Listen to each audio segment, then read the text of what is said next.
back with another example on evaluating the derivative of the log function. So guys, in this example, I have the log of a product of two functions right here.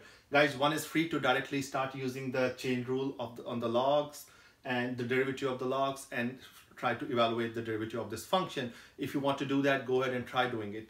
Guys, the other way is to actually look at the basic properties of the logs and see if we can simplify this or break it down into different pieces. Then, because it's going to be easier if we break it down as a sum or difference of different logs, then it's going to be a little easier for us to actually evaluate the derivative. In this case, obviously, I can see that it's the product, log of the products, and we have a nice product property for the logs, which says that if I have log of the products, we can break it down as the log of each individual piece. So in this case, I can think of this as my m and this as my n. So it would be equivalent to ln of 1 plus x plus ln of 2 minus x, just by using the first property here, which is the sum, which is also called as the product property of the logs, right? Log of the product is the sum of the individual logs.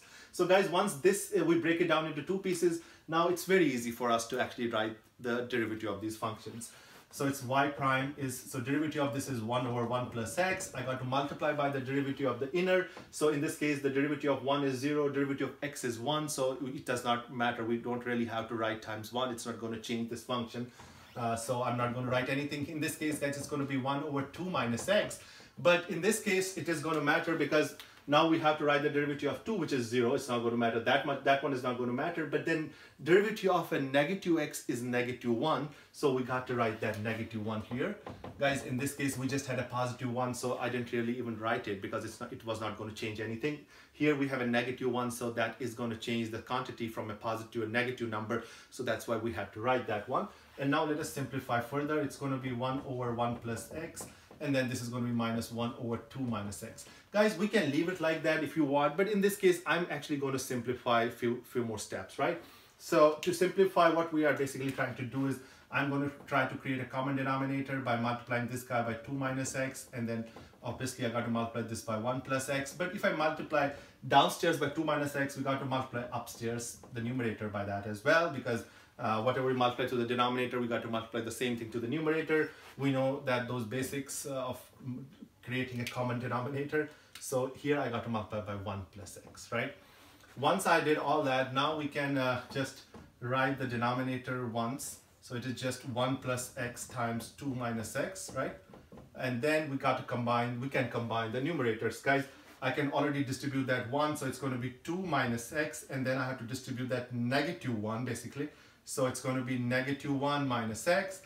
And let us combine like terms if there are any like terms. Yes, we have 2 minus 1. 2 minus 1 is 1. And then what else do I have? I have negative x adds up to negative 2x. So it's 1 minus 2x divided by 1 plus x times 2 minus x. That would be, I think we cannot go any further than that. So guys, this would be the derivative of this function. Guys, you would probably get the same thing, or you may have to still simplify if you directly use the chain rule on this particular function. But by using the basic properties of logs, it becomes easier for us to evaluate the derivative of these functions. That's why in each of these examples, I have been like really focusing on, guys, first see if you can use the properties, and if you can use them first and then find the derivatives, okay? So guys, this is example 3. I'm still going to show you some more examples. Keep practicing these examples. If you need help, let me know. I'll be more than happy to actually help you with any of these examples. Or if you have any other questions, please feel free to reach out to me through the comment section or through my YouTube channel, okay? Till then, take care. I will see you next time.